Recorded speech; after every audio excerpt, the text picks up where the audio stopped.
All right. Yeah, look, it stings. It stings to have lost 3 in a row.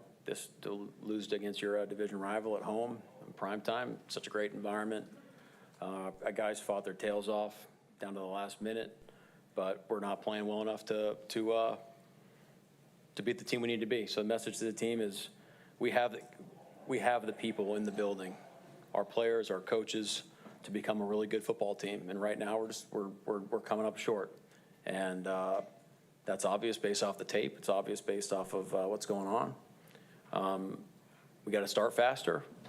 We have to win the takeaway differential, which that's a team stat. And you know, we're just not doing the things that good football teams do to win football games. And so we're going to attack it. You know, we're gonna take a breather here and really go back and dissect the heck out of this thing. And I just told, like, you got one or two options: you can give up, or you just keep fighting like heck to make it right. And that's what we're going to do. So we're 6 games into the season, and there's a lot of football to be played. But we got just like the message was last week, we got to get better in a hurry, finding new ways to lose games, and it's not good. But we got the right guys for the job. Guys are in it. We're gonna do this thing together, and we're gonna fight forward and go to Atlanta next week. How's the discipline on the run defensive fits, assignments, those kind of Yeah, guys aren't inventing things. They're trying to do it the right way. We're either stopping them right now at the line of scrimmage, or the ball's spitting and it's explosive. So when that happens, it's either on the front line, guys getting out of their gaps, second level not fitting it correctly, and not getting it on the ground on the third level. So that's what's going on. Mike, there seemed to be a renewed commitment to the run during the week. Do you feel like that played out today? Well, we certainly tried. I think we ended up with like 20 rushes or something. It's really a team stat, because if you're behind multiple scores deep into the second half, you're not going to be able to run the ball. It's just the way it goes. So we're going to keep working on it. We're going to keep finding our identity, and I mean that's one on the list of things that we're going to be attacking over the next week. What did you think of Geno's night? He obviously had a couple of interceptions there. Look, Gino, at the end of the day, we put ourselves in position after being in a massive hole. If we got to stop to go down and score, and Geno's playing really good football for us. I know he threw the 2 picks, but we got faith in Geno. I mean, he's gonna bounce back. I thought he played a good football game. Any updates on Trey Brown and Artie Burns? Artie re-aggravated his toe, so like severity, I'm not sure. Trey had an ankle. I'm pretty sure everybody else is okay. How much thought did you give to going for the touchdown at the end of the first half there? If it was a matter of where it was on the field, but wasn't much thought from that yard line. I guess, what do you think with this whole break? What do you think players need to kind of get back on track here after losing? Yeah, look, you can't fix everything overnight. So you gotta pick one thing at a time. Okay, you got to be really surgical in our approach. You got to be positive. There is good things on tape. The effort was there. The guys are trying to play physical. They're trying to play the right way. And we got to look at what we're asking and how we're coaching it, and how teams are attacking us, and then go from there. I mean, that's really that's going to be the thought. It's kind of like like a mini bye week. So we're going to be looking at ourselves a lot over the next few days, and then go back to work on Monday. What was the explanation you got on where they called the personal foul on Leonard, but they had called motion on San Francisco? Yeah, apparently the rule says that a 15-yarder overrides a 5-yarder, even if the first 5-yarder would have stopped the play. So the explanation I got. So, Mike, what did you see on the Debo touchdown, the breakdown you guys had there? It was a coverage breakdown on our end.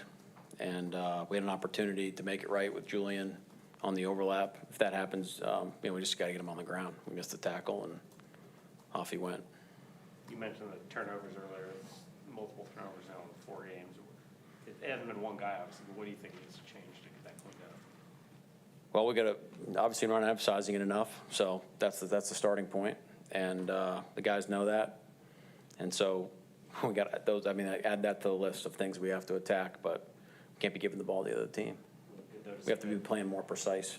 Good to see Visco bounce back though, the way he did with the return after having the turn. Yeah, it's good. Special teams, I mean, it's really like our football team right now. They're doing a lot of good things that put us in chances, but then we're really hurting ourselves in certain phases. So it's like a living in two extremes. And so we got to balance it out and be a more consistent football team. Another game where you asked your offensive line to hold up in pass protection quite a bit, 50-plus dropbacks, whatever Yep. it was. How'd you feel like they did? Well, I mean, again, this is the third game in a row now that you're behind, so you got to chuck it in the second half. So, again, that's defensively and as a team, we have to be in these games within a score in the second half, so we're not having to drop back that much. But the guys are battling. They're battling. The guys are battling their tails off. So I'm proud of the effort, and I don't know what the score was at some point, but it looked bleak. Visca took the touchdown or took the kickoff back. Guys fought back to within a score, and then we didn't get the 4-minute stop on defense. So it's kind of the tale of the last 3 weeks right now. These last couple of games, the other teams have been able to drive right down the field against the defense to start the first and second half. Yep. Are you noticing anything that maybe is causing that, where it seems like the defense is coming up flat, starting the game? No, I don't think we're flat. Teams have openers, and you have to stop those openers. I mean, it's just what it is. And it's a combination of understanding how teams are attacking you, how that's evolving, and keep putting them in better positions to make plays, and then our guys got to go make the plays. I mean, but our guys are they're ready to play. Mike, you guys have been on the negative side on the turnover battle for a few weeks in a row here. How do you kind of see that aspect of your guys' play right now, and how much? Well, it's probably the single-handedly biggest, and it's the biggest thing right now that's hurting our football team. So we have to take care of the ball better. We got to practice it better. You get what you emphasize, and apparently we're not emphasizing it enough, and that's my responsibility. 3 games in 11 days. How much, physically, do you need this break right now? I don't know. I physically am not sure what the answer to that is. It is good to have a couple days to take a breath and go back and really have a chance to go back with the tape and let's come up with a great plan of attack to go forward. That's got to be our mentality. So that's what we're going to do. Are you concerned about where your team is right now after losing 3 straight? Well, yeah, of course you're going to be upset and worried about losing 3 straight. Of course. But we are 3-3. We are 6 weeks in. So we started fast. We've obviously not played good football in the last 3 games, and onward we go. So the mentality always has to be, hey, let's move forward. Let's attack this thing, and let's fight like hell to make it right. That's the message to the guys, and that's what it's just I hate to be like, there's no novel idea, but that's just got to be the mentality. Mike, on creating turnovers, how do you do that without pressing defensive-wise? Well, I think it starts with stopping, on first down type plays. I don't know what the stats were today, but it felt like we were behind on some of those things. And if you're not dictating terms, if you're not forcing them into passing situations, it's hard to affect the quarterback. When we did create those situations today, I felt like we couldn't get the guy on the ground. So he was able to extend plays and make plays in that regard. But you have to be winning games. That's when it comes to life. If teams have options to run or pass all the time, it's hard to get them behind the 8 ball. Anything else? Thank you. All right, thank you.